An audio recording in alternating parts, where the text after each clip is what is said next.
A friend of my dad lost his house, and we had a former B&B, so we invited them to stay with us. We housed and fed them for weeks while they found another place.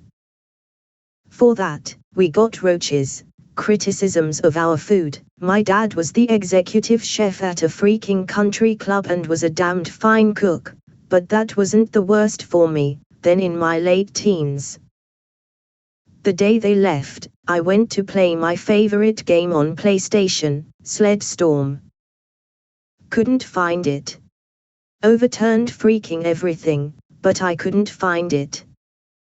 In searching, I noticed something even worse. Mice's, all games, and half my N64 games were missing in addition to Sled Storm. They had stayed with us as a favor and stolen half my shit that I had paid for with birthday money saved up over years. Fuck those people. 2. My grandpa was a carpenter and he made for me for Christmas when I was around 6/7 the most intricate and beautiful doll's house imaginable. It had electrical fittings with tiny chandeliers, it had furniture, it had fireplaces and doors, wallpaper, you name it. My mum organized a play date at our house a few months into the new year. I remember watching in horror as the chandeliers were ripped from the ceilings, doors ripped off their hinges, etc. It wasn't wear and tear, it was mindless. I ran crying to my mum and the other mum of my play date.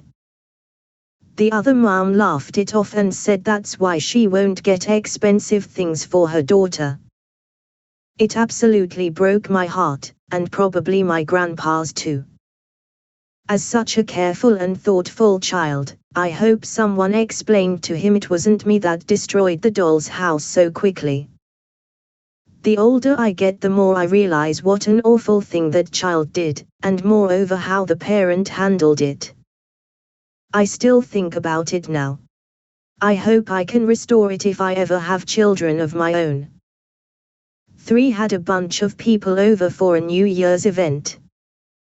One woman I used to work with was invited. We were pretty good friends at work and generally her and my wife got along. The whole night she sat there hitting on me and trying to put her hand on my knee. It was really weird. Not to mention she had recently gotten married, which made it extra awkward. I wrote it off as something weird until I talked to my wife the next couple days.